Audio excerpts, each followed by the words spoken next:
Yeah. Okay, I do see. Okay, we're not actually live though. No, you're right. So, okay, that's okay, because good thing I'm just going to record this, and I'm What the going to hell? let. Y'all are most certainly live, girls. We're Yeah, but I don't not. know what y'all we're not. talking about, but We're I'm not watching We're y'all. technically. not on. I'm just We're telling you, I'm not watching. looking at ourselves. Is all I'm saying. Oh, I don't know. I'll check on YouTube, but you're definitely live. Hold on. I don't know. I can't Well, tell you we what's know going on we're YouTube. I'll live. check We it. just ain't seeing ourselves. So, just saying. Uh, Okay, so I'm going to go in and I'm going to bring the gents in. Okay, here we go. So, Carl, and we're going to bring him on, Carl and Hamilton. Okay. Hold on. Yeah, that I don't understand. I don't have us on this screen. I don't know either. I'm just going to go in and find him the hard way. My God. Sorry, guys. We're doing this the old-fashioned way. We've been spoiled here a little bit. On StreamYard, yes. We have. Now I have Okay. like we're not 6 on the different things screen. going at once. No, we're not. We're not on the screen, so you may want to just kiss everything else goodbye here and get us live. Yes, y'all are on, Start but y'all ain't on the over. screen. I don't know what the hell's going on with that. Oh my It's goodness. not recognizing Skype, I guess. Well, that's just not even cool. Just saying. I don't see it on the screen. Is what I'm saying. It's not showing up on any of the screens. I got y'all No. full screen right now, and I'm not seeing anything because I'm watching. I'm watching from the other thing. But everybody can hear us, right?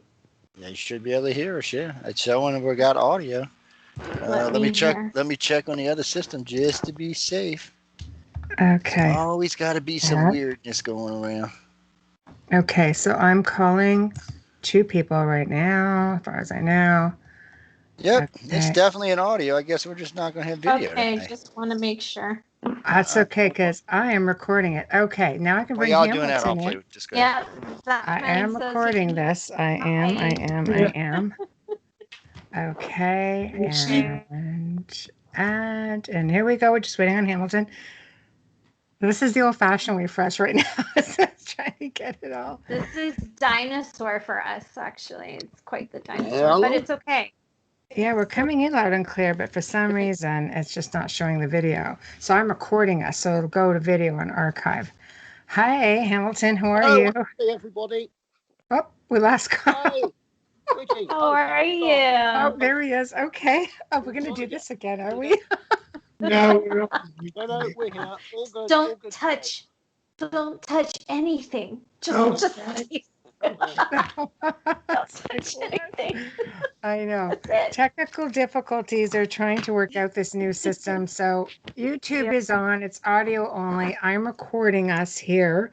So the archive will indeed be on YouTube with video. But it is live. So we are live. So how are you guys doing? How are things? All right. Yeah, I think we're plodding on, aren't we? We're still here anyway. That's good news. Yeah, no, we're good. We Still here is good. We've obviously been stymied with COVID problem because that's affected our filming schedule, particularly on the last episode. So we're just waiting really for Europe to lift, because the options at the moment is for example, flying to Germany and then quarantining in a hotel room for 10 days. And it's just not possible, you know. No. So we've been sat in England. I don't know what we've been doing, really, killing time. Can they come to you? I mean, can you guys do filming in the UK and improvise? I don't know. Is that a thing? We can do, but I mean, you know, the stories are fairly structured. You know, the actual locations are, and then when we get there, that's when we unstructure it. But today, you know, we're just. I think we'll be all right. They're looking at broadcasting the second series in September, So we've got time to do it, you know. Mm-hmm. And you're going to be now. Can you say what you're going to be covering in season 2, basically, without getting into giving away too much? Is it still Templar stuff? Are you venturing into different things? Or not? Oh, Or maybe just no? No, Michelle. what's It's happened there? Joe, Seriously? what are you doing? Stop What are you it. doing, Joe? going on. What's happened there? What the heck is this? What's going on? What is that? I don't know, but I'm sitting down in a kitchen. Oh my gosh. Can we just Yeah, like if I'm in the move kitchen, this? I'm usually at a stove. I'm not usually on my knees. It's like a Disney character, isn't it? Oh my God. You know, it's funny because a friend of mine in Cornwall actually calls me Disney. It's funny that you said that. I thought you could have Oh got my like a cave or like a den or something, but you know, it's like a hyper contemporary house. It's like you in Bel Air or somewhere. It's Oh, just it's not my ridiculous. style at all. It's just not my taste ridiculous. at all, actually. No offense to Oh. anyone who has this. Can you like do something? Seriously, I feel like a Muppet. Yeah, Oh, yeah, I not think far we've off. totally disappeared. I can't now see anybody or anything. Hang on this call. We see you. Oh, do you? Oh, Well, right. I don't see Just leave it then. I anybody can't except see- myself. Okay, Really? well, All I All- see is myself in this cartoon kitchen. Well, That's that's you're dominating ridiculous. the Okay, screen. click on where it says at the top, it says together. Just click it down to grid view. I don't know what he's doing. Okay, I think he's trying to get the video live. Yeah, Okay. click grid view. Hamilton's I gone. can't even get it. It is on grid. Is it on grid view? Oh, No. I see what it Click says together down mode. and go to grid Right, view. fine. I don't Thank know what he's you. doing. There we go. Hello. Did you click on grid view, Hamilton? I can see So Hamilton email- sitting next to you now in your kitchen. Oh, Is he? what on earth? I'll make you dinner. Have a seat. It's just like, I've got a Mars bar. I don't even like a Mars bar. No, once you eat my Stop cooking, you'll teasing. never eat chocolate like that again. It looks like the Last Supper, but only 2 turned up. Okay. As long as can everybody see everybody? I just I have need to double wine. check I that. don't want to touch anything. Okay, Would you but like at the wine? top, do you Don't. see? Do you see a little icon that says together view up at the left, right? Yeah. Or the left, right, the top left? It's me being French. The left, right. No. Yeah, nothing happens. Absolutely nothing happens at all. Zero. Okay, because there's something that shows grid view or it shows together view, but if you click on it and scroll down, it'll bring you to something called grid view. You click on it and then we're all looking at each other again. No, Or you No. could just be gone. No. If I click on that button, it takes me to a screen that says supportsky.com. Do you need help? No. No. If I click on the thing that says grid view, nothing happens at all. Oh, there you are. Yeah, We see you, but Now are the you seeing screen is on us? the table. Okay, as long as you can see us, yeah? I think Well, I we can, just I leave can it as still it see is. the table with That's an ugly kitchen. But You might want to okay, change that. because if you look at the top, there's the icons. You'll see you see yourself in a square on the right, yeah, and if you scroll to the left, there's this little square or whatever little icons, and it should say Together View. yeah. Okay, so click on that little square instead of Together Mode, and click on. Just scroll down to one that says Grid View, and it'll take you out of that. Click on that little arrow right beside the person. There's a little add person there I've too. got it. Oh, yeah, we're back. I'm back. Okay. Do you want me to why don't you guys hang up and let me call you right back? How about that? I can And- see everyone. Okay, so Hamilton, do you want me to, you hang up and I'll call you right back and bring Yeah, you do in? you want to try that? Because I just can't make it do anything at all. Okay, you hang Yeah, up, I'll okay, call do you that. right back. Bring me back in. Okay. Okay, well, I promise. Okay, so we're going to try this again. Good grief. He's there. Nope. Okay, so I'm going to come I'm in. all right. You know, you don't need to call me. Hamilton, Pre-ad. Okay, we're interested again. Everybody's probably going, what the hell? It's not always like this. Only with these guys. I'm past the point of needing wine. I'm like at the point where I need cognac. Okay. There we go. See, I've got some if you need some, Amelia. the chaos only happens with you guys. I'm just saying. 3 fingers right now. 3 fingers, Carl. Seriously. Normally we run like a well-oiled machine. I don't know what you guys are just doing. Maybe it's something to do with the modern technology you're experimenting with. I don't know. But... I know. Thanks for that, Joe. Modern. Okay. So we were on season 2. You're not really able to say what we're doing because that's like top secret. So we'll let that go. And tell us what you guys have been up to aside from that. I know you're on social media a lot. You've got different projects on the go. Yeah, I mean, I have, a job on the other side of this world as well, which is my commercial property side of life. But it's been challenging, with COVID, because our business is hotel. Oh my!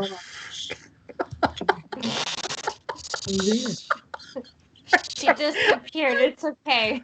I don't even know. The whole thing just shut off. Everybody was gone. And where's Hamilton? No, I'm here. No, I'm still here. Okay, he's here. 1 second.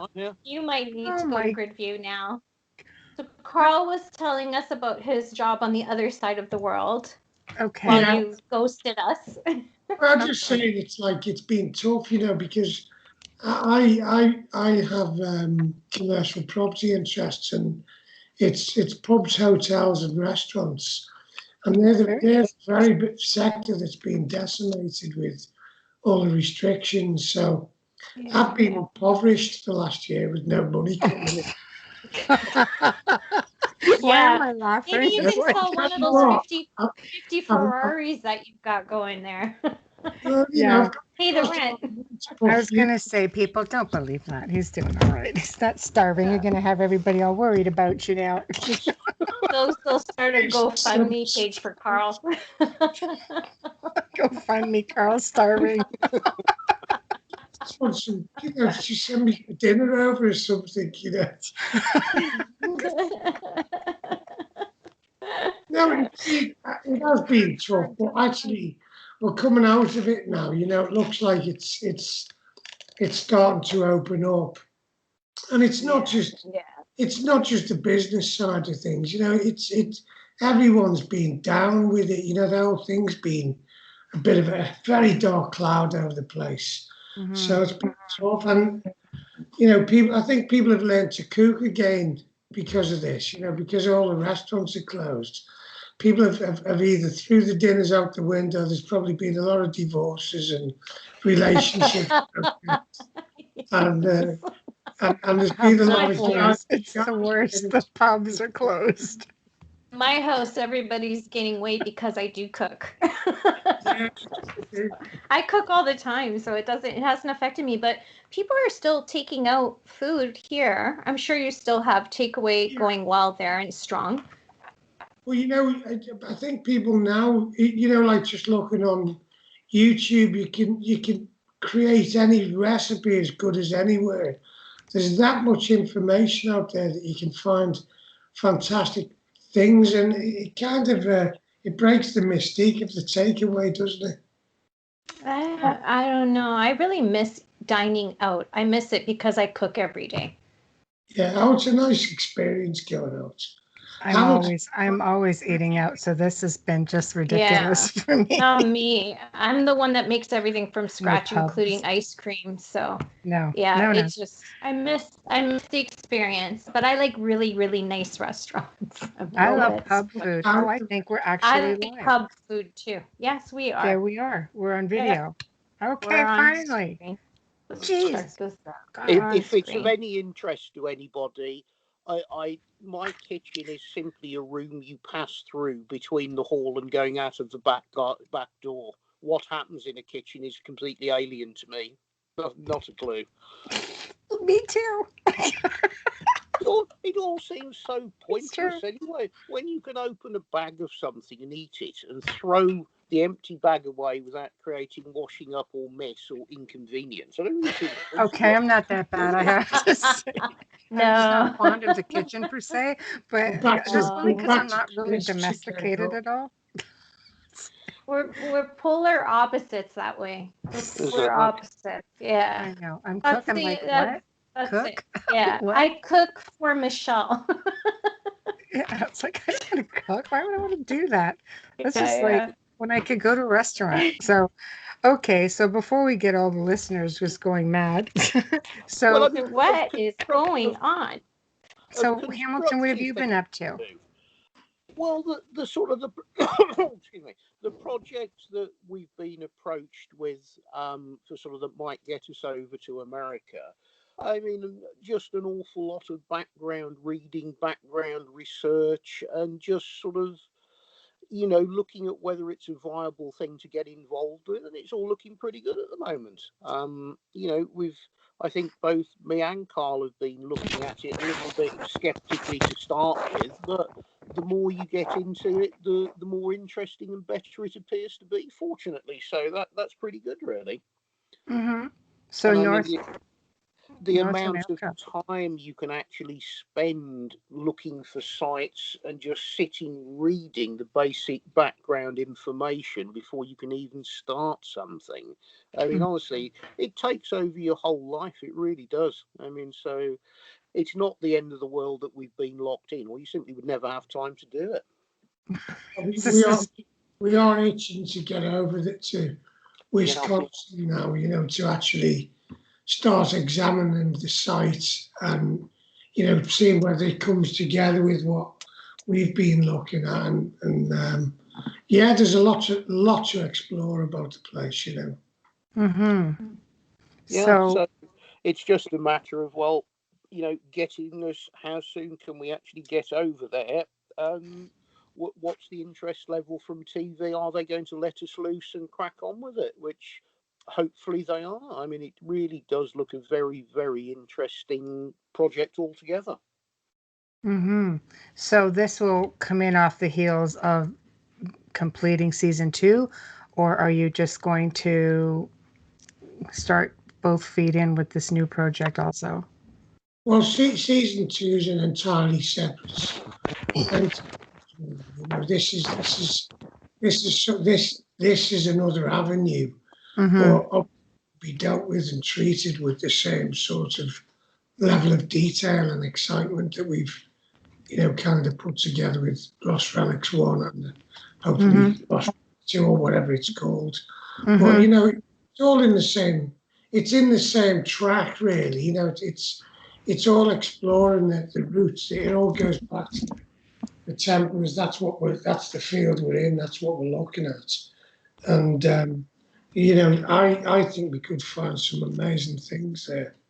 Yeah, you know, there's been an awful lot written over the years about who was coming to America prior to Columbus, and very clearly somebody was.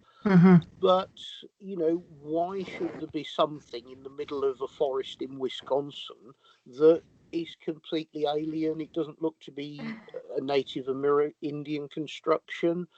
I don't know. We can't put our hands up and say exactly what it is at the moment, but it's certainly a very, very intriguing thing, and it does correlate with a lot of things that we've been doing. So, you know, it's the good thing about it is it's been handled very well. Wayne, the guy who is on the tribal council, he's looked after this so well over the last 30 or so years. Wow. That you've got a blank canvas to work with. You haven't already got preconceived ideas and everybody. It's not corrupt, is it? Yeah, no, not at all. It can be gone about quite forensically without any sort of preconceived ideas from anybody else, which is exactly what you want. And it's really good. It really is. I'm impressed with that. So basically you're dealing with, you know, an out of place artifact, so to speak, that there's no rhyme or reason for it to just be there. No, totally illogical. I mean, it makes no sense at all. But when you start looking and investigating and you find out a little bit of some of the Native American Indian legends that's all passed through oral tradition and, other little carved stones and things that are around, it certainly is something that needs looking at it really going through properly. Because if there ever was a bit of evidence that might just justify some of these rumours, this is very good. It really is quite compelling. Mm-hmm. I think we'll be able to tell very quickly what it isn't, rather than what it is. So, it's the process of elimination is going to be very evidential and quite rapid, I would imagine, that side of it. But again, we need to be there to do that.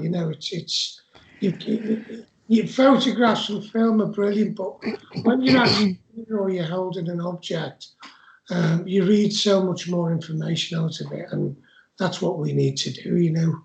Mm-hmm. Definitely.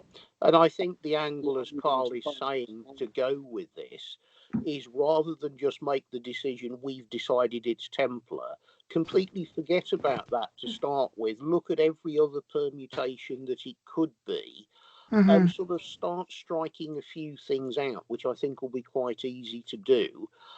And that then is narrowing it down that, yes, it seems unlikely that there's a medieval European work in the middle of Wisconsin, but if you rule out all the other possibilities, well, what does it actually leave you? We don't know at the moment. But certainly the carvings on the structure are fascinating, and supposedly there's some other carvings elsewhere on the site that we haven't seen pictures of yet. We've got to get ourselves into, where is it we're flying to? Is it Milwaukee we're flying to, is it? So we're told to Wisconsin. Yeah. Right? Yeah, that's extraordinary. But I mean, there's so much speculation about the Templars coming to North America, coming in from the East Coast, coming in as far as the Hudson Bay, even, and downward. Let's face it, all the way to South America, apparently. And so, I think they made their way here. You almost expect that it would have been a thing after, they were all rounded up in 1307. But you don't expect it beforehand. So the dates, I think, will be really interesting to see. It might not be beforehand. It might be. It might predate the time when they were arrested. Or post date. Sorry. We need to see that. But it's the idea of them going to America or the Americas is not surprising at all, really, to us. It would have been, they as merchants, which they were, on a very sophisticated level, always looking for new horizons for trade, as well as crusades. They had to fund crusades. Yes. They were, really heavily invested in the whole commercial enterprise of, barter and swapping, buying and selling and offering services. And, they could have easily found out through Viking law that there was lands, west of the Scottish or British Isles. As we were talking about the other day, if you sail a ship to the Americas or a boat, you're always only 200 miles from land. So it's not that an unformidable task to actually do it. If the Vikings possibly did it. Oh, they did, yeah. Why couldn't Templars, with their advanced knowledge, they could engage and employ the best navigators. They could have funded the logistics of a trip like that, and the actual motivation for them to do it. Well, what greater prize than a new land, a continent? That would have been a holy grail in its own right, to discover the continent of America, and to take that. And then when they've got there, if they've got there, yeah, they're going to encounter tribes people. But the Templars weren't stupid. They were fantastic diplomats. brilliant merchant traders, and they would have very quickly realised that the best way to survive and succeed over there is to offer peace and trading opportunities with these people. So you can easily see it coming together. Because we were talking with Wayne, and he said, the tribespeople, then they could have easily summoned 20, 30, 40, 50,000 warriors if they needed to expel an invader. So the fact is, if it does transpire that they are Templar buildings, they've been produced by permission and cooperation with the tribespeople. It's not going to be just a case of we've turned up, we're going to set our stall out here, It would make sense because we do have here in Eastern Canada, pretty much throughout the same area that Henry Sinclair was supposed to have come through. There is a Viking settlement there. Yeah. And we know they made it through. There's so many different ways to get here, and once you make it here across the ocean, you just hit the St. Lawrence River and you go down and you come right into the mainland very easily and along the coast. So definitely, expert navigators, they definitely, like you say, had the money to fund anything. They didn't have to look to be funded by anyone. So I guess the key is, how many times did they come over? Because there's so many different things now that people speculate, just like the alleged lighthouse in Rhode Island, which they thought was Viking, and it's starting to look like it was more Templar, and there's a lot of little different markers.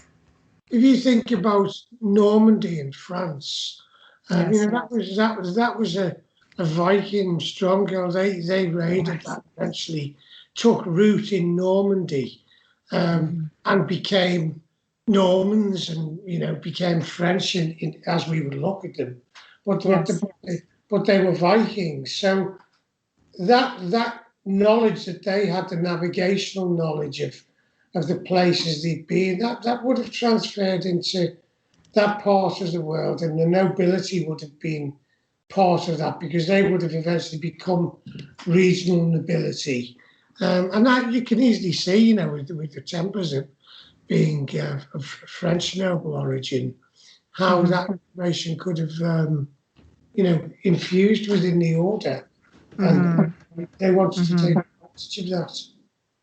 Yeah, absolutely.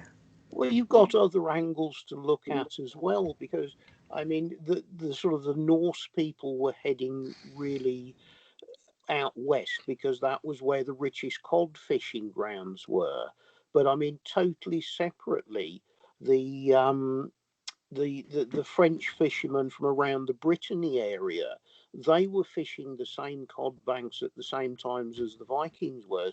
And when you start doing a little bit of research, as you say, going down the St. Lawrence River, there's all manner of stories and mythology about the French and how Montreal was set up going back way before Columbus. There's legends from Wales about Prince Madoc in the very early part of the 12th century, supposedly making voyages over to the west to a new world.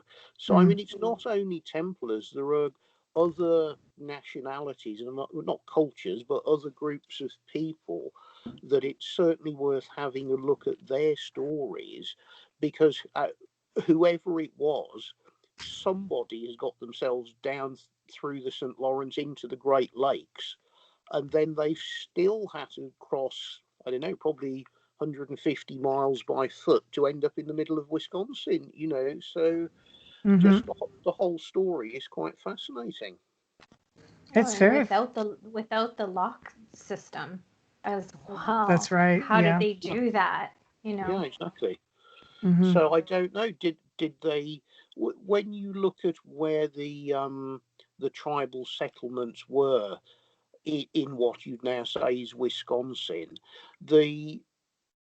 going back to the Templar period or the Viking period, the main settlement there was at Green Bay, right on where the sort of river comes in off the Great Lakes. And really, that was the settlement. So if you made land and rolled into a settlement, well, it's still, you're looking at totally uncharted areas going any further to the west. And where were they going? Were they trying to go even further west? Or I don't know, the whole thing is just a complete scratch the head and try and work it out. There isn't an answer at the moment. Yeah. It's not like they could portage a ship across Wisconsin. Not unless you were Ragnar. Apparently he could. Or Metatron.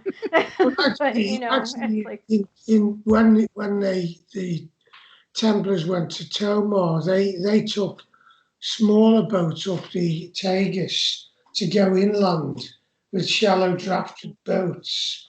So they were well used to working out what kind of craft was required to go through different waterways. And maybe they traded canoes or anything. It's all possible. It's the only way you could carry something across, when you think about it, is with a canoe. I mean, yeah, it's what the pioneers maybe did. a bit bigger. Yeah, because No, it's definitely fascinating. There's markers and such everywhere. You just sort of see little bits and pieces that turn up here and there, just in, I think I researched some of that years ago, just, for another show, basically. And it was fascinating to me, the things that it's just academics, academia just looks at it and doesn't think twice about it. Like I said, the lighthouse in Rhode Island. No, that's the Vikings. No. No. It's just no. Sorry, wrong. But then you start looking at everything. I mean, and anybody who actually does proper research, I think would have, now they're starting to look at it a little bit differently, but it's almost as though it takes a group of people, like such as yourself and Dr. Kathleen Ann Ball and Sean Williamson and the whole North American, Team Templar North America. They're delving into this, bringing everything to light with everybody on board. And hopefully you're going to get, people looking at it and saying, you know what, yes, you're correct. It's almost like we've talked about this in the last show. If you're not part of a club, it just doesn't matter. Right? Yeah. Who cares if you have the find of the century like a Tomorrowhood? It doesn't matter. No one's paying attention.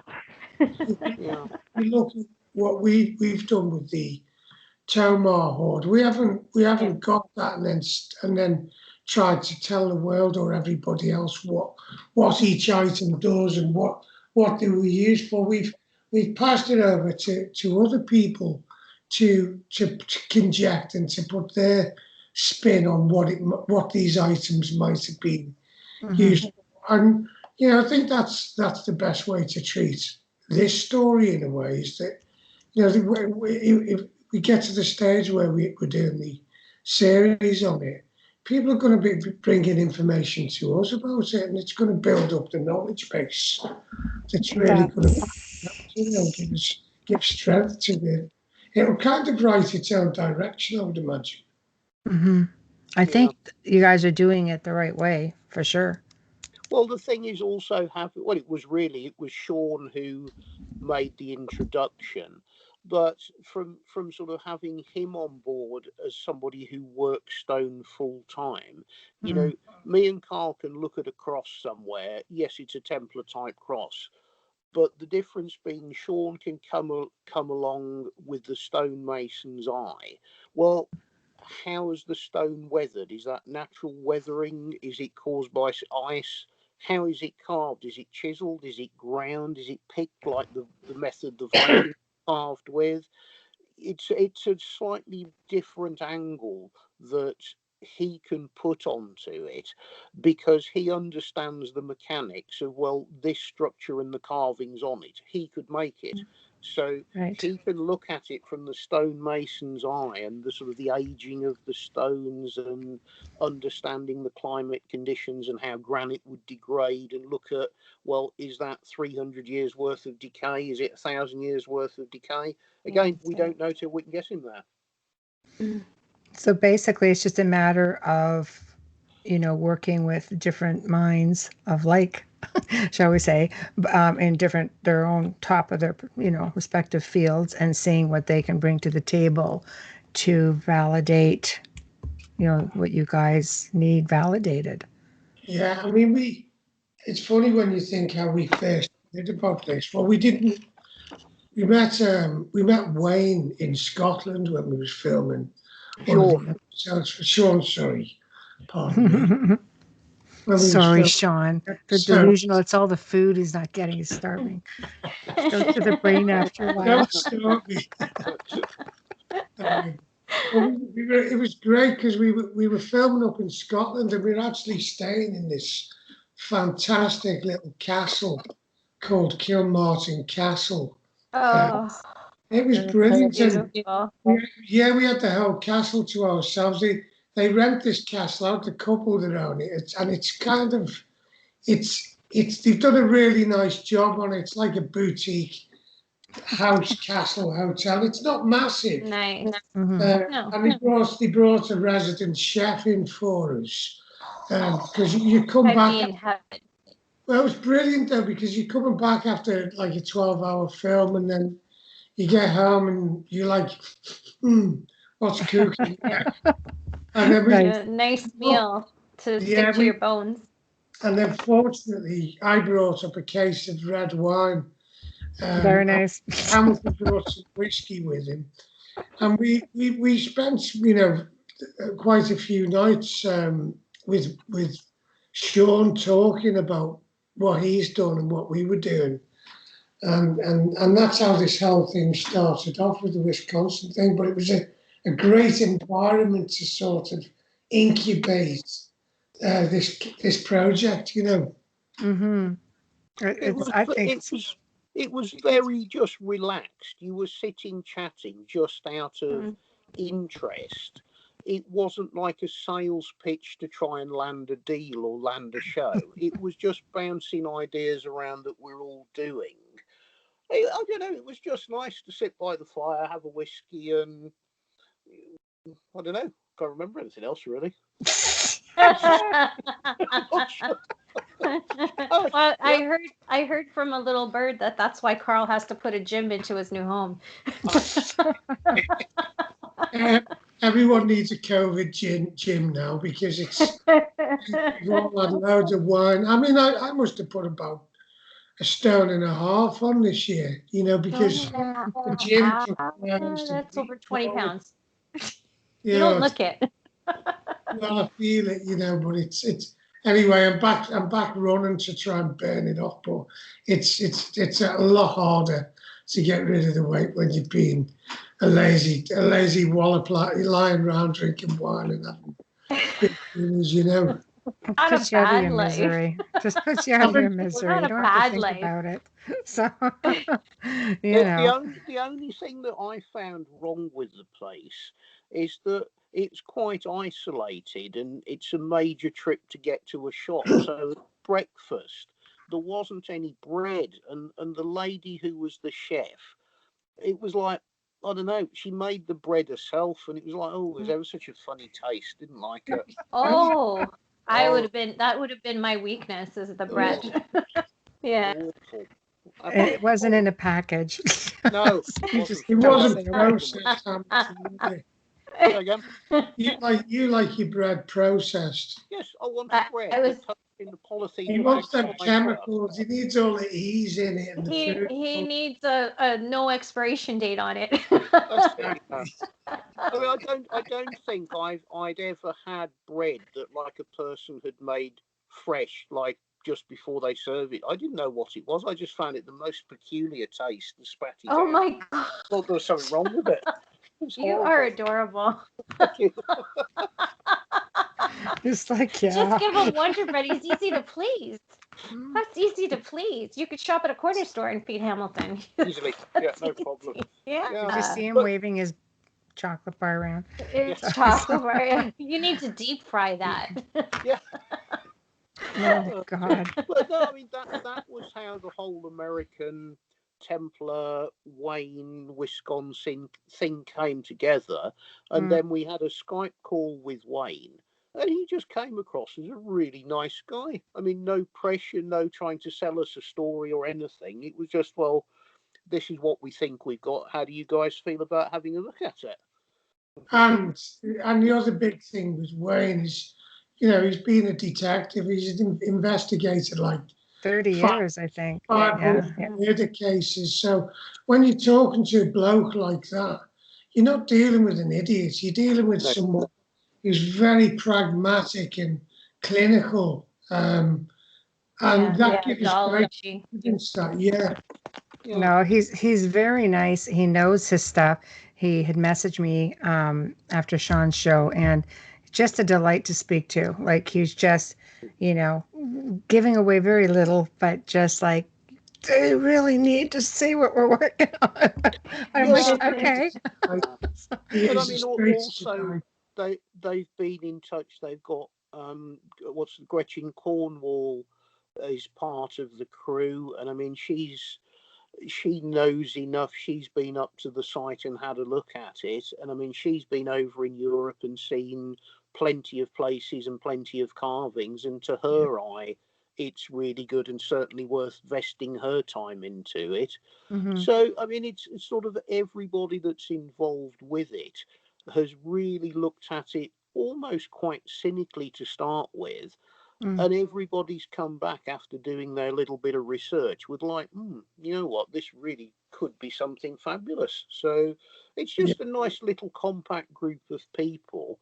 And what we hope is if it kicks off, we can get Wayne and Gretchen over to Europe and go and show them some of what we think is comparable.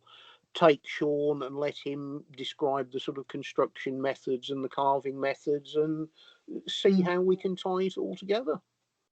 Yeah, and I think it's like with this, me and Hamilton have got that feeling, when you're onto something, like there's a deal somewhere, you can't quite see where it is, but it just feels right, and you've got to follow it. So we're on with this. It's got us turned on big time. Well, it's not your first kick at the can, I think you guys know a good opportunity when you see it, right? Yeah, I mean, we've been working with Dominic, our director, who we explained it to and thought it was a cracking story, and we've been putting some not designing shows, but trying to put a schedule together of 10 or 12 shows where how you would divide the search up into kind of bite-sized chunks that it's still interesting enough. It'll take you to plenty of venues. It'll bring in some objects of the period, either out of the Tomar Horde or sort of other things from the Viking period. So it would follow along the same lines of the Lost Relic-y thing, where you're actually bringing some real quality things on screen as well. It's down to the network to kind of give us the thumbs up now. Well, and of course, actually being able to get ourselves over to US, which we still can't. Yeah, well, yeah, I mean, you can still, their borders are pretty much open.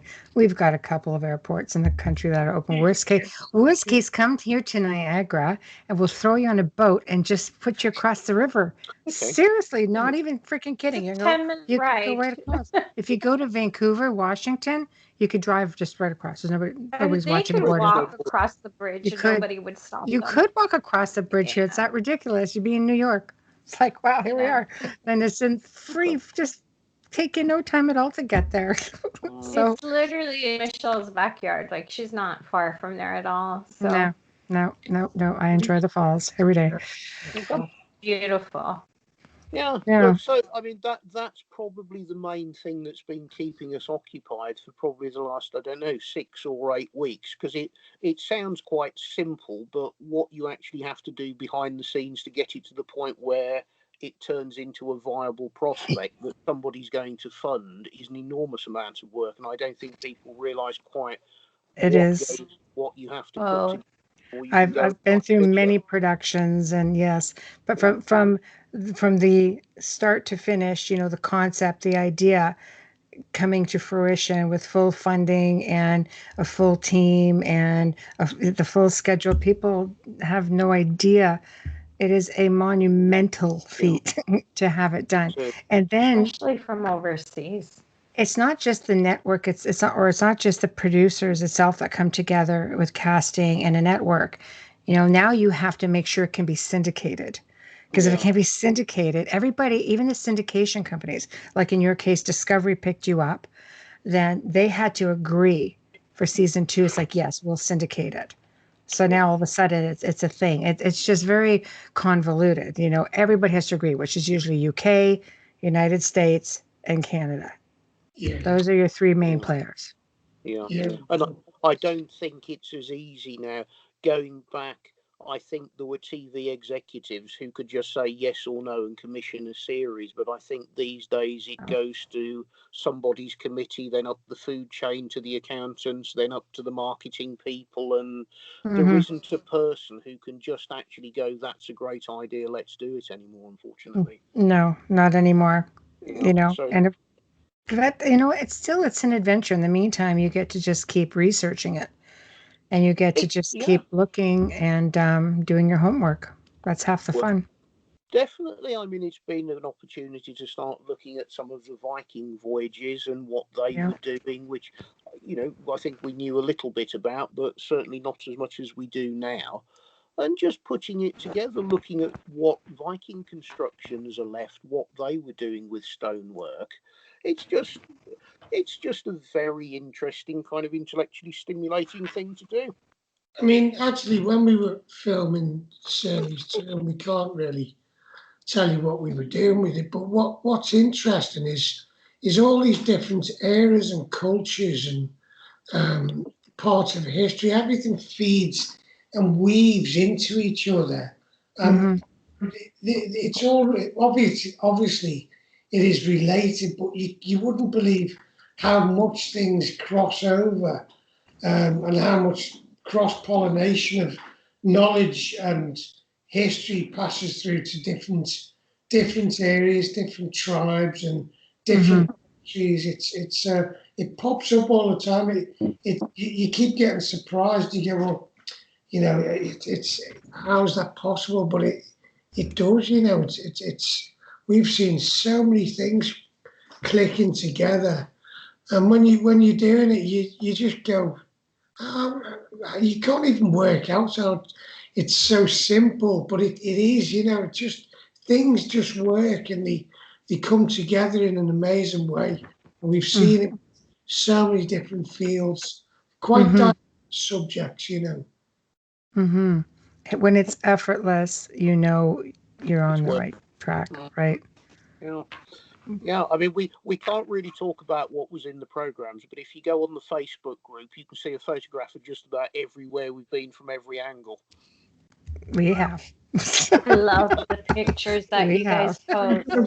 I love those pictures. Yeah, it was good. I mean, I have to say, I really like going up into the Pyrenees, up into the mountains. I thought that was just fabulous. Crossing over from the French side up into the Pyrenees around just some of the really quiet valleys. That really did it for me. They could have just left me there. I could still be there now quite happily. There's no need for me to come home. I thought it was glorious. There's only homemade bread there, though, Hamilton. You wouldn't survive. That's all they have there. No corner stores. I fall in love with every place I visit throughout the world. I really do. But I have to say the south of France is definitely, it's just that one place that just, I love it. Mind you, I said the same thing when I was in Scotland. I mean, I love it everywhere. We've done some fantastic destinations and actually filmed going to them as well en route. So it's not like, some of the shows where we're here, then we're there. There's actually a journey with the cars. Well, there was in the first one, but it's just the scenery that we saw going across Spain, Portugal, and France. You see all the transition when you're covering them distances.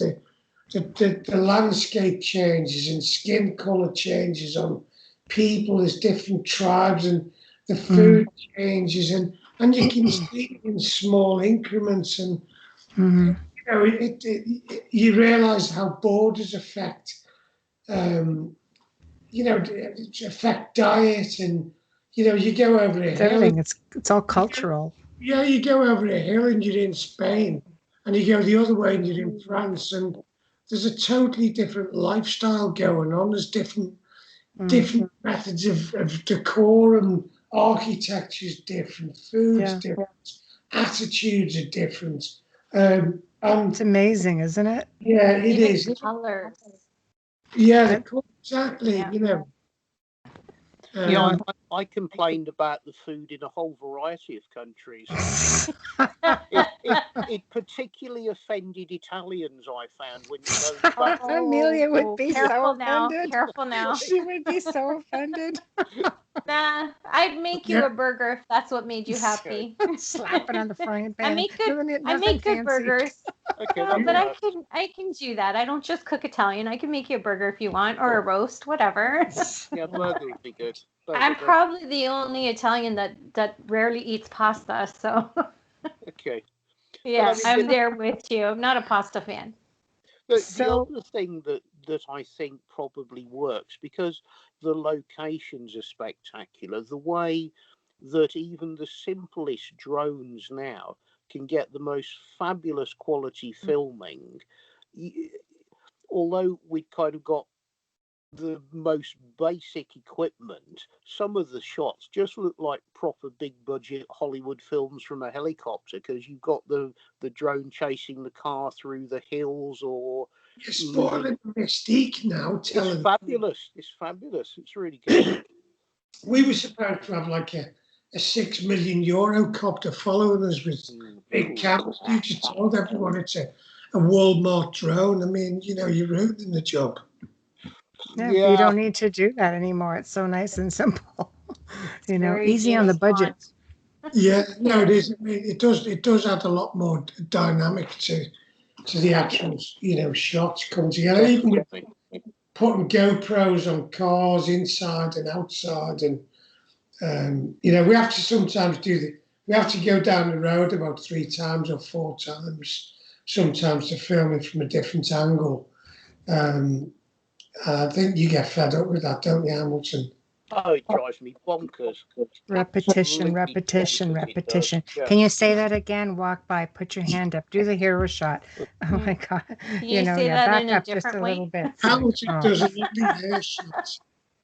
God, that's tedious. That's tedious for sure. Well, the thing is, you know, they're not going to use it anyway. I mean, it's just completely pointless, you know. So, yeah, whatever, guys. Walk in the door, throw the door open, come in like you mean business. Look serious. That's why it's better when you have reenactments. You have other actors doing it for you. Exactly. Yeah, I want a double. Take her. I don't care if she looks nothing like me. Just take her. Exactly. I was thinking the whiskey, but that's okay. I'm just thinking an action man version out of me in Hamilton. You know, Robert's character or something like. Well, you can buy his clothes with put his hat on, and you can buy my little brown leather jacket and that. You know, just film from behind. Get a replica of your Ferrari going. Little hats on, get ready to go. So cute.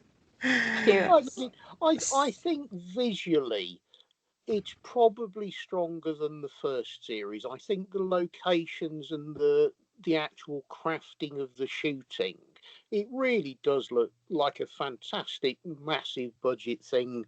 And like Carl said, we got to some cracking locations. And because of the whole virus thing, a lot of them, we were the only people there. So you sort nice. of, you know, you're walking through Venice and you're the only people there. It's just remarkable. Yeah, and that's precedent, because if you go to Venice, normally you've got millions of people there. You'll never film St. Mark's Square when it's empty. It doesn't happen.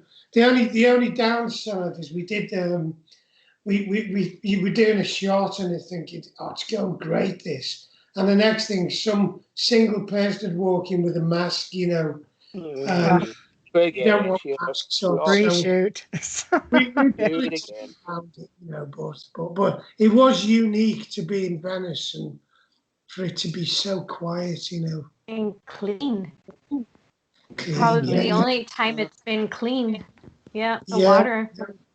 Yeah. But it was a shame that it was closing down, kind of. We kept surfing in front of the lockdown. It was behind us all the way, like a wave. And we just get out of Portugal, that was getting locked down. We got out to Spain, and then and it was like the big dark demon on our back, and we just managed to just keep, I don't know, like keep ahead of it.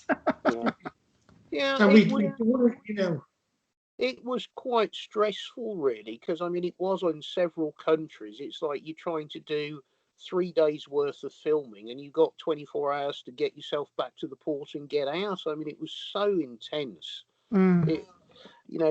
We were late starting the filming for various reasons. If we'd have had an extra couple of months like we should have done, we'd have been finished quite easily, no stress. It would all be done, but just circumstances the way it were. We had to cut France short by about 5 days. Yeah. We missed going down to Saint Marie de la Mer, which is a shame because that's a lovely place. It was all out of our control. There was just nothing we could do. It was sort of fighting all the way to get whatever we could, really. Yeah. And the airport, it wasn't pleasant, it wasn't travel because, when we were flying, it was just so difficult. And then you go into the towns, and I was saying it was great because it was quiet. A lot of the restaurants and bars were closed. So, when you're talking about after work, just choosing a nice place to eat. Yeah, actually, the place we stayed in Venice was fantastic. It was a privately owned hotel and a brilliant bar and restaurant for the residents. So we didn't, but it's not like going on holidays at Hamilton. Absolutely not. No, people think it is, but you don't get, wherever you are, you don't even get a couple of hours to go and walk around on your own because it's interesting. You're sort of frog marched off to the next place. Well, there's a budget, right? And they're accounting for every hour that you're there. So. No kidding. I go on vacation and I have like my friend assistant, like, okay, you have 1 hour here, then we're off. The plane leaves at this time. I'm like, I was kidding when I needed a tour and travel guide, but no. I didn't. Yeah, that's it. I didn't. In 1 week, I saw like everything and barely. I remember when we was in Jerusalem and on the last series, and that is a place you just want to say, you know what? I'm taking some time out here, but what a place! You are in a tube when you're doing this, and you've got a work schedule, and you're driving past and go, I want to go up to that village, or I want to go down to Galilee, the Sea of Galilee, it's probably one of the most incredible places, Israel, in the world, to explore. Even the names of some of the places, like Tiberias, you just think of the Romans, and yes. It's a living reality when you get there. You hear of these names as a child when you're doing your education at school, at home, and you get to places like Israel and Acre, or Acre as we used to call it. And it's all there in 3D. But we can't just go where we want to go. But we had a great time though. It was a brilliant place. But it didn't seem like there were that many people there when you were both there filming Jerusalem. You guys really had a lot of space. Like, when you were up on top of the Temple Mount, like there really wasn't that many people. I was surprised. I agree with you. I'm trying to think why that was, because that was pre-COVID, wasn't it, Hamilton? Yeah, I don't know. Jerusalem was pretty close. Didn't seem to have many tourists in. I don't know if it was the time of the year or I don't know, but certainly up on Temple Mount it was relatively quiet. Yeah, it sure was. Looking at your pictures, I'm like, wow, you guys really lucked out with that. Because usually it's like jam-packed. You're like sardines. definitely a place to go back to and actually go back as a proper tourist and go and see the sights, because it's great, really good. I'm trying to think where else was good. Where else are the other places? My brain's gone empty. It's late at night. It was good. So you decided you got your ebook out also, and that is pretty amazing. Well, how has that been received? To be quite honest, I've no idea, because the stuff gets the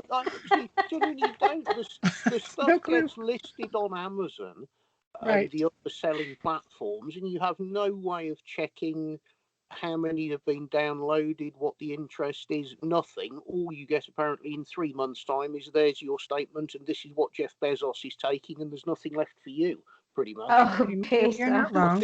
I think that's how it works. He's the richest man right now. Yeah, he's got a fantastic system. It really is. Absolutely. It was just one of those things that needed doing. It certainly isn't the definitive book on the subject. That might take 100 years for somebody to write, but it's the outline of the story fleshed out a little bit more than was in series 1, with a whole bunch of pictures and a bit of an explanation of what it's all about. And it's just to get the story out there a little bit, really. It would be nice to do it as a physical paper book, but the problem with it is the distribution. If you have it printed in Europe, the sending it to the States or around the world, the practicalities of trying to do it, it's an impossible task, really. So it had to be an ebook for the time being, and look at it again in the future, maybe. Yeah, unless you get it in the bookstores where they can order it themselves and ship it around. It does get quite costly, as I've come to find out. I mean, for the actual physical book, I mean, I had some test prints of it done just to see what it would look like as a paper book. And sadly, the airmail cost to send it to America is more than the book costs. There's just no way around it. You snoop it on. No, absolutely. Even from US to Canada, if I can't get a book on Amazon and it's American, it costs me more than double to get it. Yeah. And you often want to read a book before your guest is on, right? So it gets insane at times. It becomes insane. Having it as a Kindle is a wonderful option.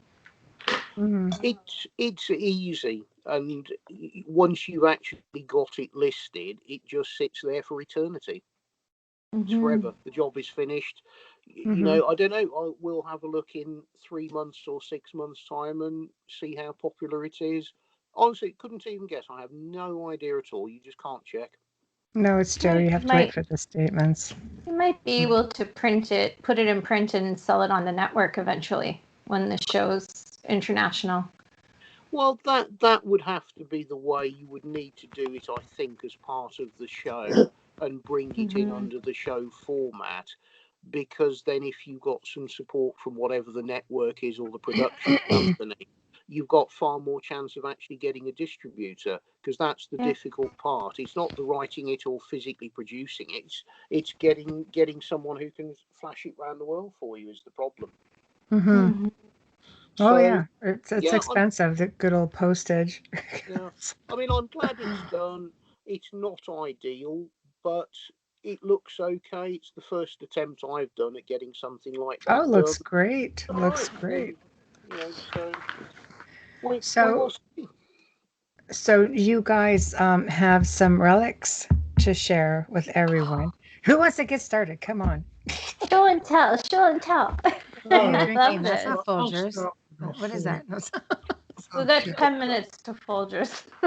That's lemon. Okay. All right. We'll let that go. He's doing it again. Stop it. Stop it. That's okay. I want royalties.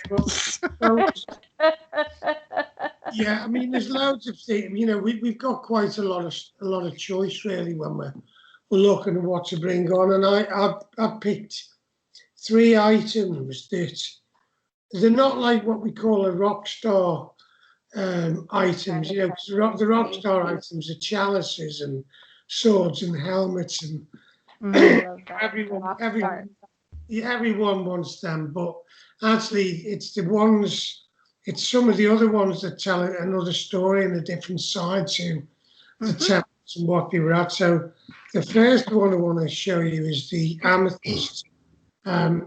This is very difficult for me to see what you can see here, but it's a hexagon shaped amethyst vessel. Wow. With lancets on each side they look like a saint or an apostle in each section.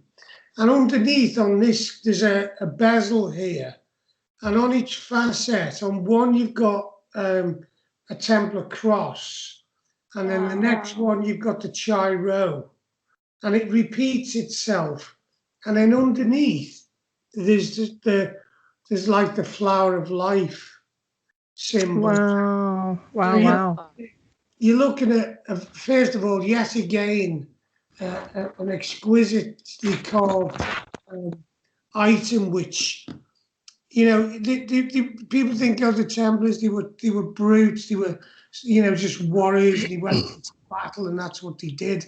They had, a creative, artistic appreciation for the arts and an understanding for fine, art history and materials and again, we don't know what it was used for, but it's amethyst. It's highly decoratively carved, and it's been done by an artisan that really knows what they're doing.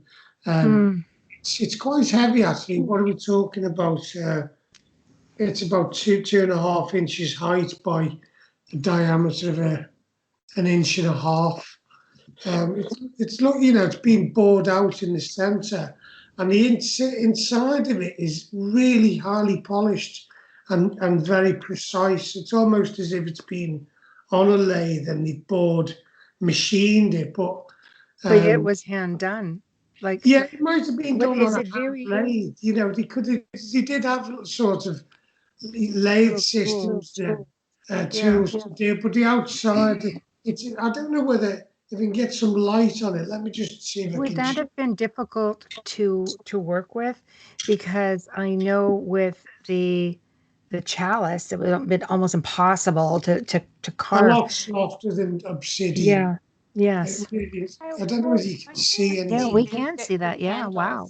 That's gorgeous. Wow. That's very, very if they detailed. used it as a candle holder. Wow, that's beautiful. I'm suspecting it may be more for something like oils or something like that. But it's curious again, isn't it? It's a hexagon that they've used. Yes. So the hex always comes in. You've got the flower or the symbol of life in the form of a flower. And we really haven't identified who the apostles are on the side, on the six sides. Wow, that is amazing. Yeah, there's a beautiful frieze along the top. And then, as I said, on the chamfered bezel, there's a Templar cross. I don't know whether you can see that. Oh, yeah, absolutely. And you get the Chi-Rho. Yeah. I'm terrible. I'd put a candle in there. No, that's the thing would just sit there. No, sit and be admired. It's another one we were thinking to do, the Franklin limited edition resin copy for. Right. Yeah. So you can have shots. And then you can put a candle in it. And then you can put a candle in it. As well. Then you can put a candle in it. Yeah. When it's resin. Well, we'd sell it with the top, and you could have M&Ms in it or something like that. Skittles. Hamilton could put his chocolate bar in it. That's not enough for Skittles, though. I need something a little bit bigger. Okay. Jelly beans. Yep. Yeah. That is an amazing piece. That is an amazing piece. Beautiful. Thank you for sharing. That's one of the pieces that it might actually predate the Templar period, because there are not many, but there are a few pieces that are sort of Byzantine that we're pretty sure were taken from Byzantine in 1204.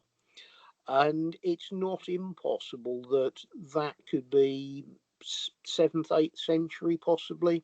It just has the theme of being older than the Crusader period.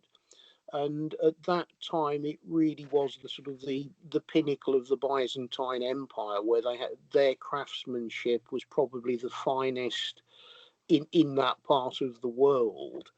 And there are some agate vessels, again, very typical of Byzantine craftsmanship. Yes. Oh my gosh. I'm gonna fall in love right now. That's beautiful. That's inlaid with a gold Templar cross. Wow. And I mean, it's beautiful. You can't hold it by the handles. They're that delicate, and we're scared of holding it by the handles because of, it's absolutely beautiful. It's stunning. Wow.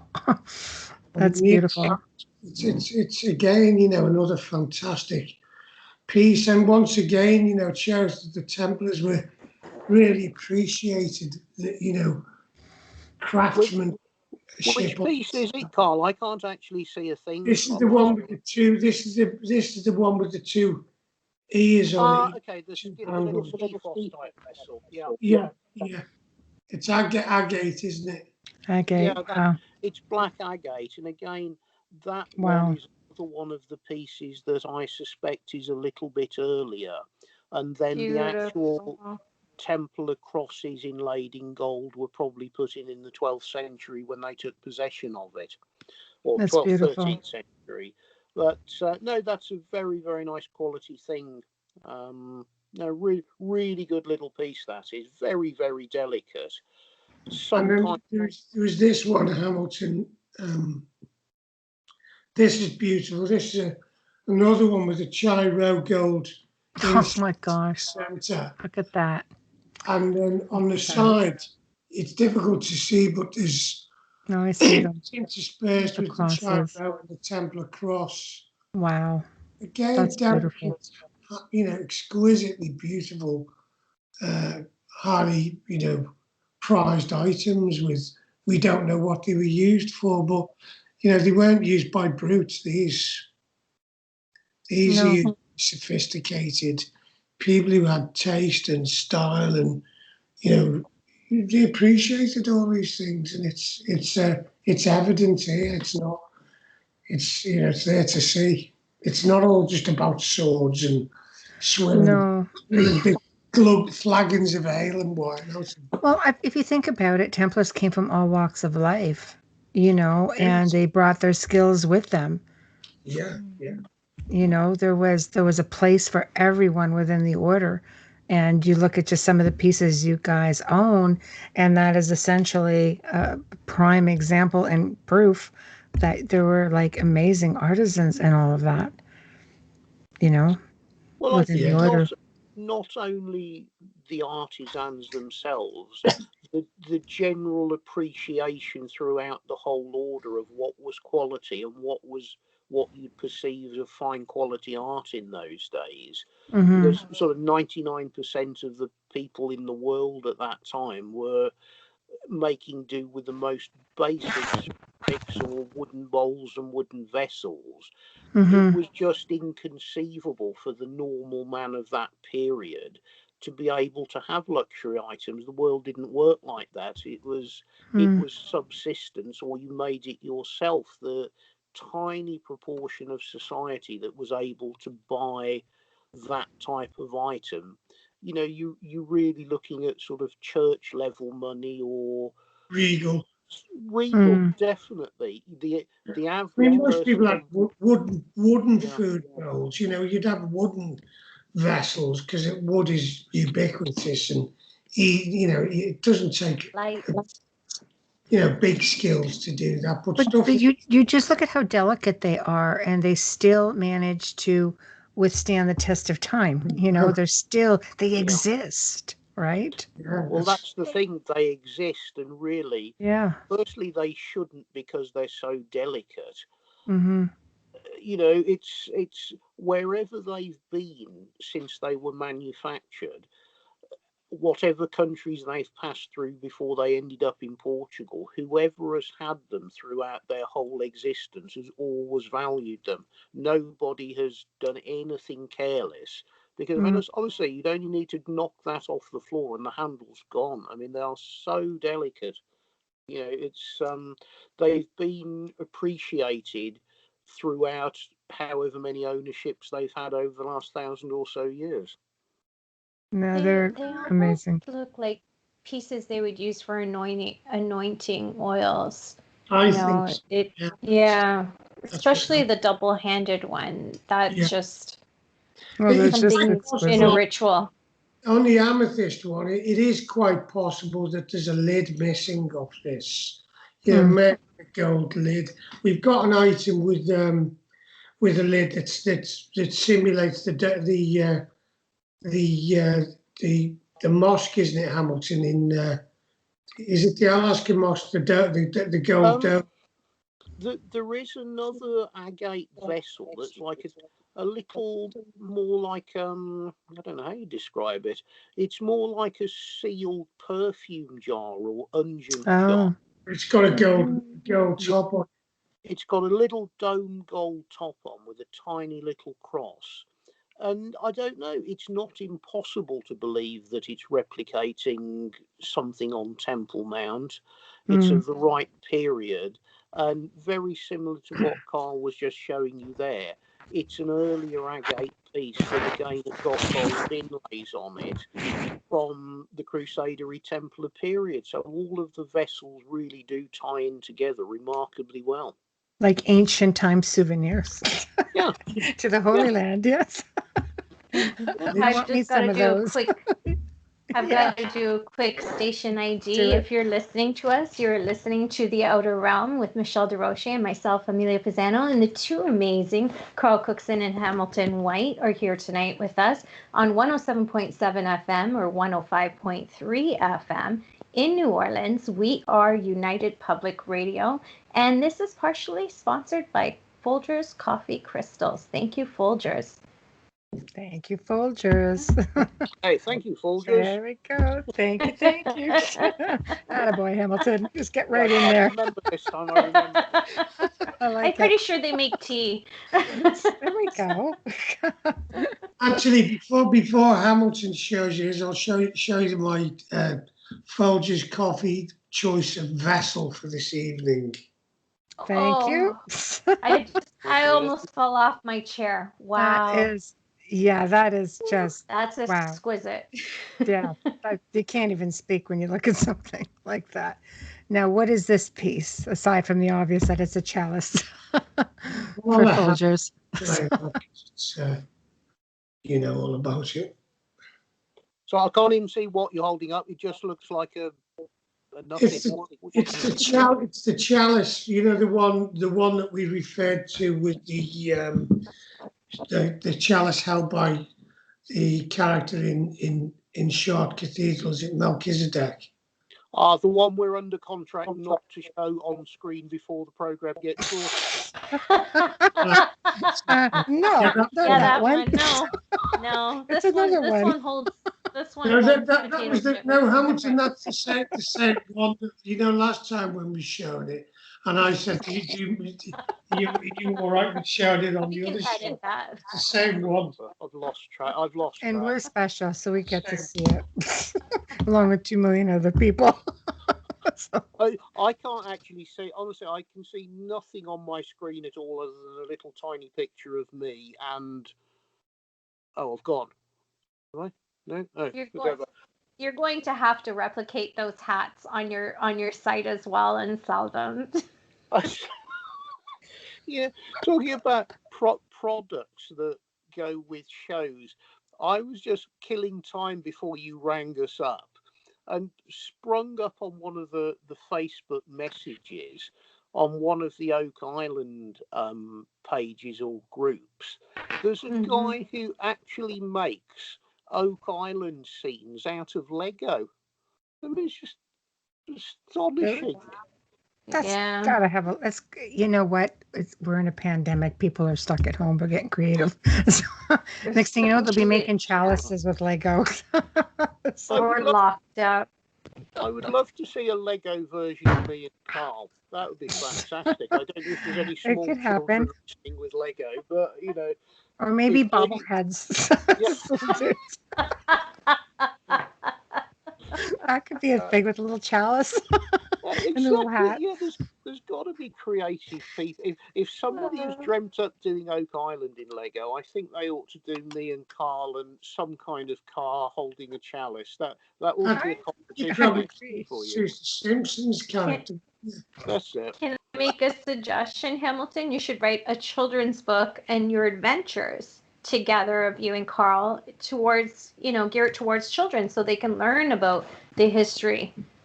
Minus the wine and the whiskey, though. Yes. I don't think I'm child friendly. I smile at children and they run away screaming. Well, you are in the sense of the way you eat, though. Yeah, I can associate on that level. Yeah, You can associate. Hamilton's always said to me he likes children, but he couldn't eat a full one. Can't eat children. I don't understand. You probably could if you really worked at it. Just saying. So this chalice then, what would the chalice have been used? Do you think the one that you just held up, the bigger one that you're not supposed to show us? Well, it's going to be a high ceremony item, isn't it? It's definitely. It's going to be a main event item. That's the big guns. You pull that out when there's something big going on. We think those kind of items were only ever shown to initiates and were not, because the Templars didn't really, like the Shirola in Tomar, that wasn't a church for the public. It was a temple for the Templars, and the public never were allowed into that. It was only initiates. So, likewise with that chalice, I would imagine it's just been for investitures or initiations or whatever they were used for. Held liquid and not powder. It's a cup, so it's evidence on that, but it's not stained the inside of that. So you might think maybe it held water, maybe it held white wine or something clear. So you can see from the actual interior of it, it's as pure as the outside. And what is it made out of, do you think? It's a marble. It's white marble. Yeah, it's gone matte over the time, because you see marble in houses on modern floors. If they're walked on for a small amount of time, they go matte. So yeah, it's quite dull, the actual surface finish. I would imagine in the day when it was made, it was highly polished. Oh, it's still completely exquisite. Really is. If you look in, say, on that Templar, yes, cross part A, if you remember in the first series, the Black Obsidian Chalice, when John T. Hypothesized and inserted gold. Well, it's not inconceivable that this may not have been interspersed with gold, sort of set about it. There's 4 crosses around it, and then there's some lettering, and then you've got this fabulous, again, 1, 2, 3, 4. It's another hexagon on the stem, so the hexagon's to play again. But actually, the hexagon on the stem, you think it's going to be awkward to hold like that, but it wouldn't be. It makes sense to hold it sort of that way. There's a dignified way of holding these, or a special way of holding, or there's a reason for that stem, because it's not natural. You don't look at it and go, it's not like, let me get me drinking glass out. It's not that kind of thing. It's dang it. It's similar to the chalice with communion sword. I know. That's Yeah, what I was I know. thinking. You got It's the right similar idea. to the chalice Yeah. for communion in the Catholic Church. Yeah. Definitely. I mean, again, could it have had a lid on it? I don't know. But it looks like a drinking vessel. But I agree, it could be for communion, definitely, or other things that they did that the church did, and we don't know. I don't think No. it was.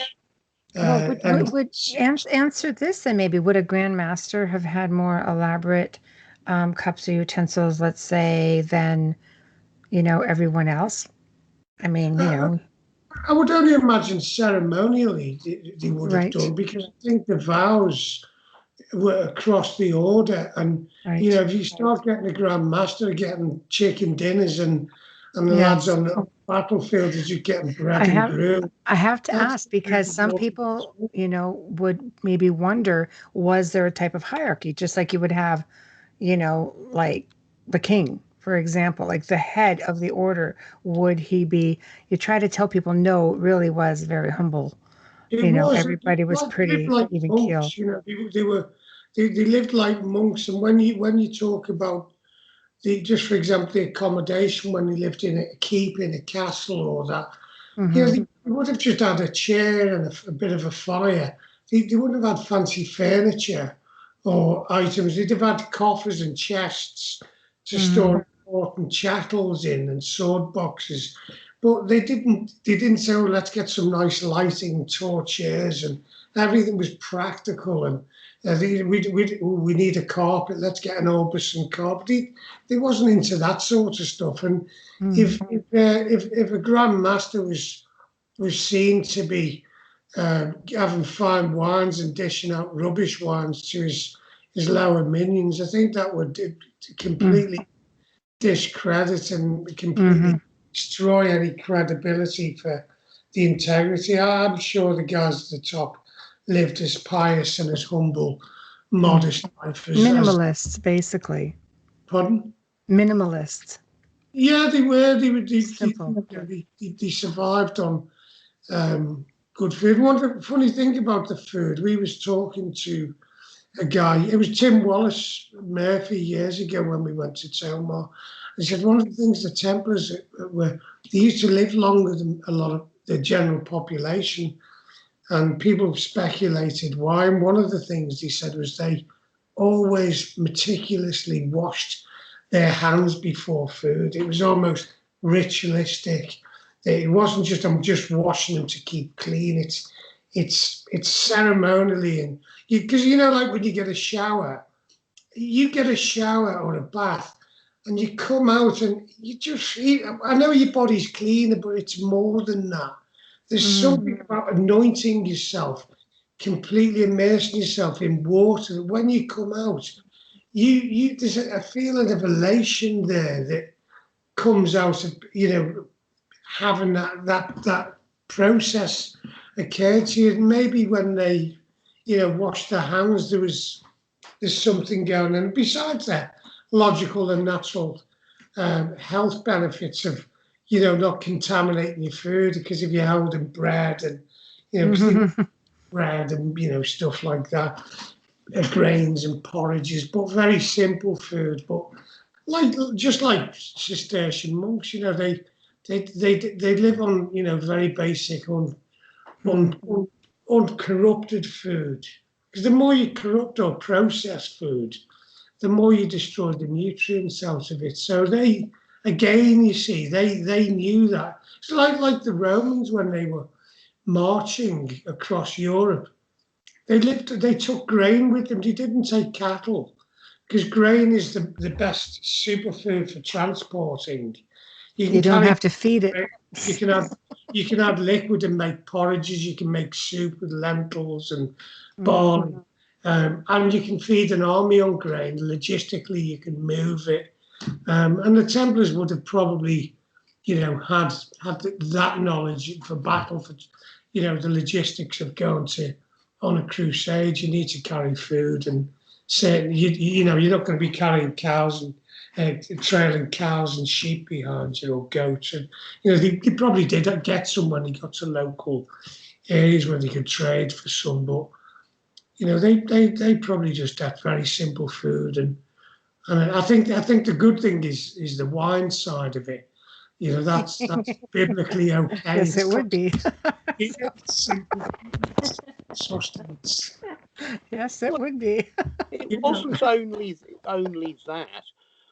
So many places, when you go back to that period in history, it was actually very difficult to conserve or preserve water, and fresh, healthy supplies of water were actually very hard to find. And drinking wine was considered healthy because it's better than drinking possibly contaminated or dirty water. It wasn't a case of them being alcoholics or anything like that. Is that your excuse then, Hampton? No, I'm an alcoholic.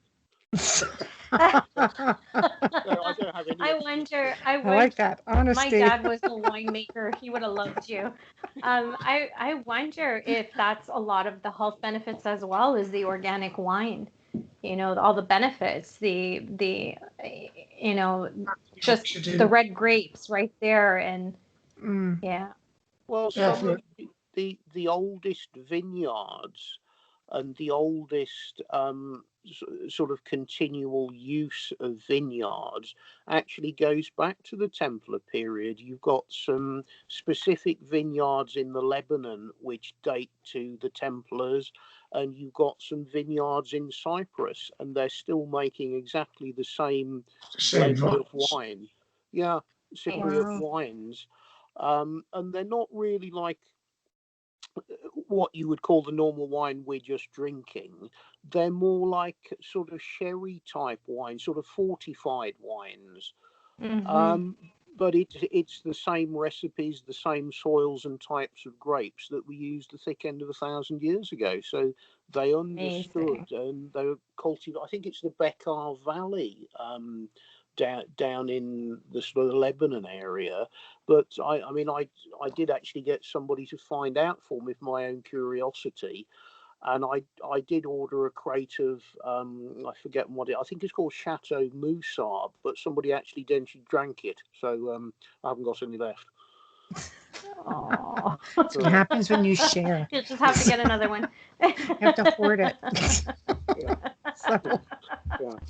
This was something we did actually suggest in various of the shows, that wouldn't it be fun if we could actually do something where you almost had a 12th century Templar meal? Can we find out what they were eating, what they were drinking, and do it as a little bit of a recreation? We thought that would be a real great fun thing to do. It would be. I filmed a show about that based on my genre and stuff, and it was nice because the whole meal was served. I was like, this is great. So I think it would be great to do something where you're going back in time and do a full reenactment. Definitely.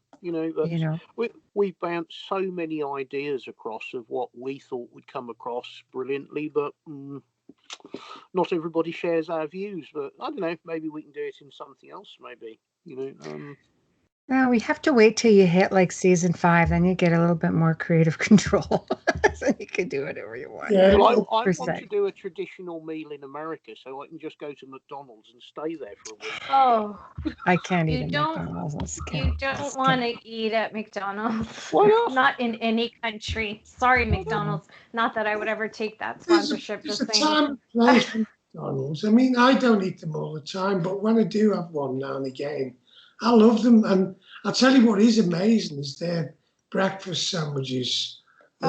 Yeah, those are all right. You're killing me right now. Oh, you're all killing me. Oh, God, no. Really? Actually, fast food in Europe is considerably different than here. When my daughter lived in Australia, they were changing, even the produce had to be changed every single day. Nothing could sit more than literally 24 hours. And, you don't get fuel-injected chicken, as I call it, fuel-injected meat, all these hormones. You really actually get good food. So I was sort of amazed eating on the run. It was just like, this is actually not too bad. I'm sure, like you said, in Europe it's a little bit different because I know standards my are much cousin different. my cousin from Rome actually preferred McDonald's here to there. I said, see, because it's all the they like the fuel injected and all the fuel injected whatever. But that's not not meat. Yeah. I'm sorry. I shouldn't say that. And 'cause we you could could probably put a be French fry in. sued. I know. You could put but you could put a French fry in your car, and a year later, it's still there. Yeah. No, exactly. That's what's so good about it. They are good. I'm not gonna lie. I love the French fries there. The French fries and a milkshake, but they have to go together. You got to dip them. And they're packaged, right, Hamilton? It's Exactly. perfect. Just throw it away. Yeah. Anything in a package. I don't know. It's funny because I remember when McDonald's first came to England, I used to have an army surplus store in this seaside resort called Southport. And, English people for lunch, you go to the chip shop and you get fish and chips, and you get a bag of chips that big. You're like weighing £4, and a bag of chips then was about, I don't know, I'm guessing like 15 pence a bag. McDonald's opened up and you got this little packet of like six skinny chips in for 30 pence. I get the extra large. They're going to go bust and they've got no chance that'll survive. And I was so wrong. They did. Look at them now. Chip shop They're very tasty. Their French fries are tasty. They are They good. are. Yeah, their French fries are tasty. It's fast. It's fast food. There's a great time and place for it. And if you live on it every day, you're going to die young. But if you use it correctly, it's good stuff. It's fine. It's not that bad at all. It's tasty. So much oil you could fuel your car. Keep going, Michelle. I don't. We're not getting sued at all. I don't think of it like. I won't even let this episode on YouTube if we keep it up. It's already there. Copyright. Bing, bing, bing, bing. I don't think of it in those terms, because you say, oh, you eat too much McDonald's, you're going to die young. Well, have you ever heard any story about somebody on their deathbed kind of saying, oh, I wish I'd had some more lettuce? No, you haven't, and you never will. Okay, we'll give you that one, Hamilton. Yeah, I have to agree with you. That's my point. But there's lettuce on that burger. Not on mine. I always have them plain. No, it's funny. My son went to said fast food place and ordered a burger, and it came back and it just had the lettuce and all the garnishes. So basically, he goes, "Oh, is this what they call essence of meat?" He had to go back and say, "May I please have the rest?" He forgot to put the patties in. This would be an essence of burger. May I please have the rest? It'd be great. So, wow. Yeah, it's good times. It's good times. So what's next then for you guys as we count down to the end of the show? All this great fast food talk, then we're going to have to get something. We're going to get out to Germany and Austria and another place before, as soon as possible to finish that off. And then, fingers crossed, we're coming over to your neck of the woods to start doing a bit of a teaser shoot and a week of exploratory work on the Wisconsin site, and that's what we're looking forward to doing. But we have got other projects on as well, but really we can't discuss them at the moment. No, that's okay. I got little tidbits of it. We can wait. Not really, but we will. Yeah, I mean, from my end, I'm going back to Portugal in about 2 weeks' time because it's just opening up and there's just flights to Portugal. Fortunately, it's one of the countries that's being one of the first to open up. So I'm heading back over there for a couple of weeks of running about and chasing a few things up. I don't know quite what will happen with the filming. That's out of our hands. I got an invite to go on a diving expedition off the coast of Florida if I could manage it, which again, I don't know. Nice. But, they're all opened up in Florida. You do all right. Oh, yeah. Florida's fabulous. They've never, I don't think they ever closed. No. I think it was just for a month or something. Yeah. But no, I mean, main project now is sort of Dominic doing the pitch and trying to make the whole Team Templar USA thing come together, and it would be fantastic if we could actually start filming that in the summer if it works out. Well, that would be great, wouldn't it? I mean, in the real world, less the pandemic, I think it'd be outstanding. Yeah. But yeah, I don't know. I hope that it works out because I'd love to see you guys move on with your projects. I would love to see, Team Templar North America, start forging ahead with you all. I think it's a great story to tell. Much like, your discovery of the Tamar Horde was an amazing story to tell. I think it'll be ongoing. I mean, who knows what you'll find, even here in North America. Maybe you'll find another horde. Remember your friends in Canada. Yeah, we might get a chance to meet you guys if things open up by then. It's not that far. Yeah. Definitely. So, yeah, I mean, we're plenty busy. It's just that we're sort of stuck at home, and I think what will happen, it'll all be an absolutely mad rush because suddenly the world will open up, everybody will want everything doing immediately, and it'll end up getting manic, I suspect is what happens. I know how to deal with that. Just tell them that you think the Templars crossed Niagara.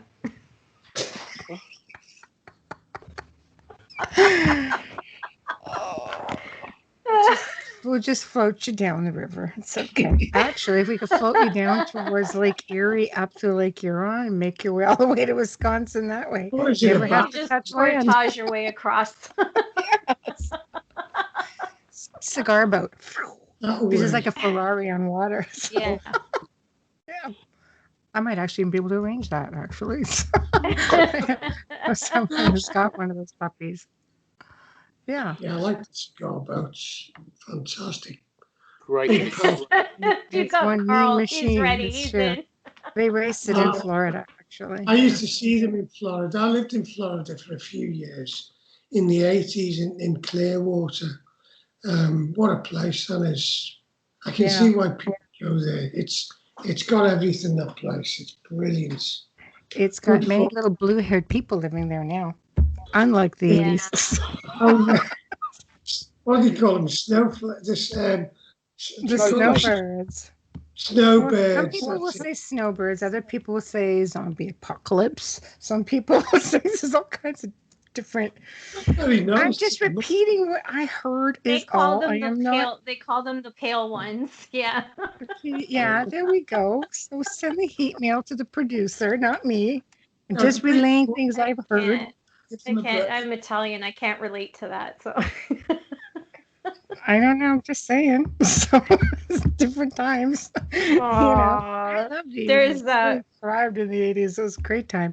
But well, I'm looking forward, to having you guys back on because I know you're going to be doing a whole lot of stuff between now and then. And I think you guys are back on. Yep. June 23rd. June, doesn't it? I don't even. Wow. 6 weeks, is it? Yep. Pretty much. Yep. Okay. Yep. And there's going to be a whole lot of more fun coming. So all of you guys, all the fans and friends, Lost Relics, there you go. Having another run at it. So there you go. So you guys can work something good up for us. And we'll dream something up, I'm sure. Yes. I have no doubt. Listen, thanks very much for inviting us on. It's brilliant. And welcome. Out here, so, it's our pleasure. You guys are a hoot. It's just always a lot of Oh my God, you're so sweet. Thank you both. I'll send you a loaf of Wonder Bread. Oh, fantastic. Absolutely. No, because it'll cost you $50 to send it. Crazy. I sent a package. I almost fell over when I saw the posters. I'm like, what? Well, you have to remember that 60% of the cost of posting anything here goes to the Queen. Just saying. Well, there you go, Your Highness. You made a mint of me. Got paid for that funeral. Yeah. That's another show. That's just another show. Oh, yeah, we could go there, couldn't we?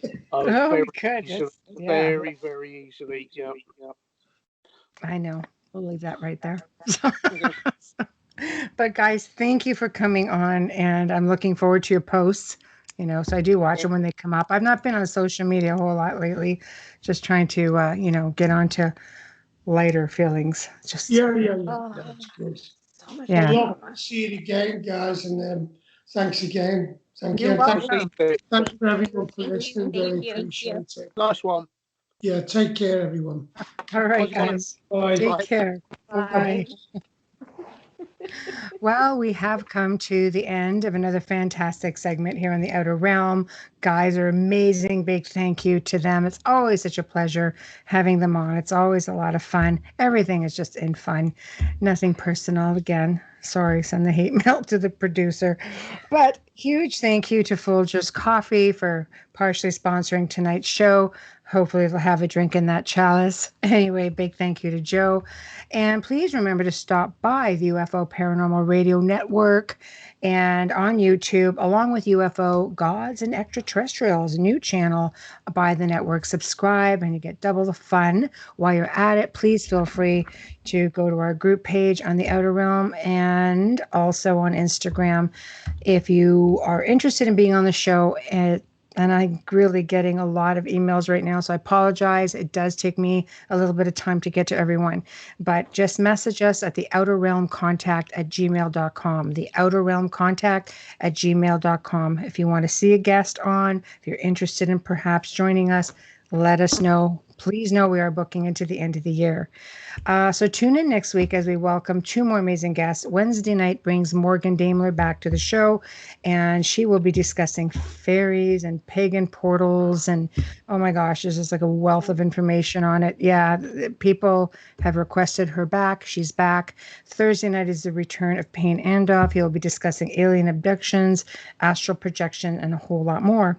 Wow. So in the meantime, you guys behave yourselves, and Amelia and I thank you for tuning in. Especially a big thank you to those in chat. Have a good night and a fantastic, safe weekend. Thank you. Good night.